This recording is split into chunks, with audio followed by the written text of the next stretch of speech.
Dragi moji gledatelji, soda bikarbona je jedan od onih izvanredno dostupnih prirodnih opcija koje mogu značajno poboljšati vaše zdravlje.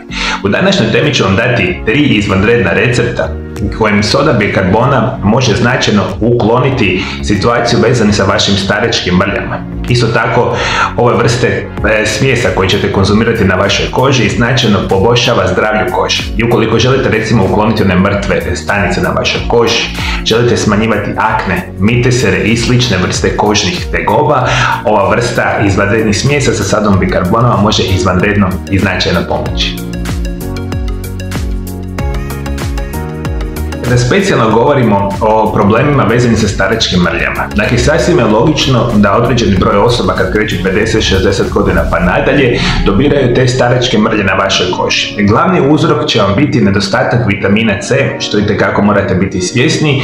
Specijalno će se ovo dogoditi na onim mjestima gdje ste se tijekom vašeg života specijalno izlagali suncu i sunčevoj svjetlosti. Dakle, ajde vodite mi računa o tome, dakle to će se najvjerojatnije događati. Drugi glavni uzrok biti će nešto što se naziva rezistencija na inzulin ili sami dijabetes. To konkretno znači da u vašem tijelu inzulin ne odrađuje onaj dio posla što bi trebao i prekomjerna koncentracija šećera u vašoj krvi. Što je više šećera u vašem krvotoku, značajno negativno djeluje na bilo koji organ ili dio našega organizma, a specijalno govorimo o samoj koži. Dakle, to su dva jako bitne situacije. Dok nisam zaboravio, na kraju emisije ću vam dati 2 iznimno bitna vitamina uz ovaj vitamin C koji će vam značajno pomoći, jedan mineral za rješavanje potpuno prirodno i uklanjanje staračkih mrla, dakle akni i samih mitesera. Moj prvi recept će vam biti soda bikarbona i sok od limuna.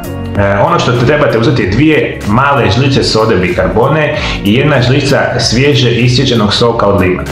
Imajte na umu da možete dodati još soka od limuna ako želite konzistenciju sličnu pasti. Nanesite po cijelom licu i vratu ili izribajte i zapravo ostavite na samoj koži. Ostavite se 15 minuta, onda isperite toplom vodom. Ne samo da je ovo sjajan način da posjetite tamne mrlje, već također možete se smiješiti mrtvih stanica, mitesera, akni i vaša koža poslije ovakve vrste, ajmo tako reći, smjese će izgledati puno bolje. Dakle, miješamo sodu bikarbonu i sok od limuna. Vi ukoliko imate više mjesta na vašem organizmu, vi naravno svu ovu standardnu dozu možete značajno povećati. Dakle, soda bikarbona i limun su izvanredni za zdravlje vaše kože. Druga perspektiva što možete napraviti. Apsolutno smijete konzumirati sodu bikarbonu i sok od naranče. Kombinacija soda i bikarbona i soka od naranče čini jednu snažnu, apsolutno masku i pomoć vašoj koži. Zbog samih kiselina u soku od naranče apsolutno možete posjetiti tamna područja kao što su staračke mrlje.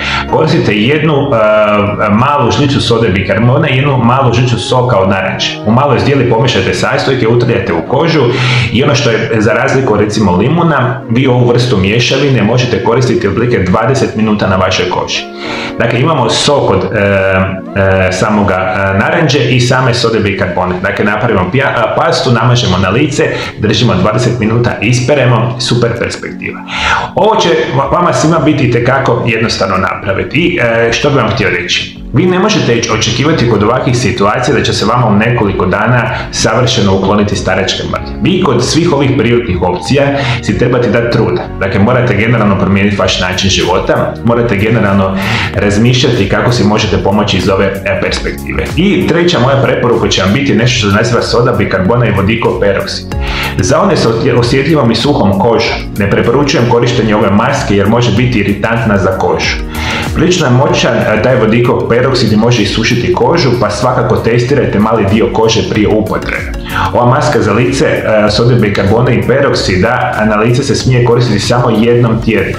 Vodikov peroksid je jedan od glavnih sastojaka izbjeljivača, pa molim vas prije upotrebe obavezno isprobajte na malo mjesto kako bi spriječili neželjene nuspojave. Uzmete u malu posudu, stavite 1 žličicu sode bikarbone i 1 žličicu vodikovog peroksida, promiješate ovakvu perspektivu, stavite na vašu kožu i držite 3 do 5 minuta. Dakle, pošto ovo je prilično agresivna metoda, Dakle, uklanjanje staračkih mrlja može vam malo pomoći.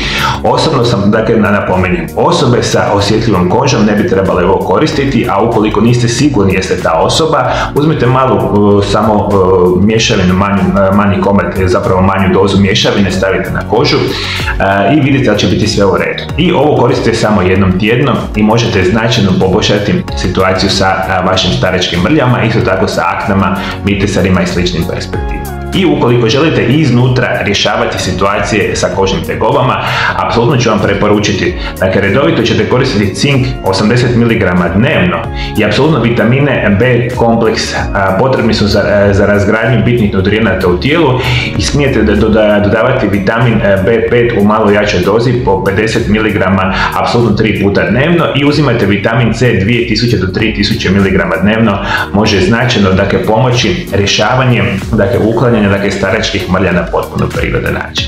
Dakle, ovo su sve moje preporuke kako koristite, dakle, sodu bikarbonu sa naranđom, limunom i apsolutno sa vodikovim, dakle, peroksidom.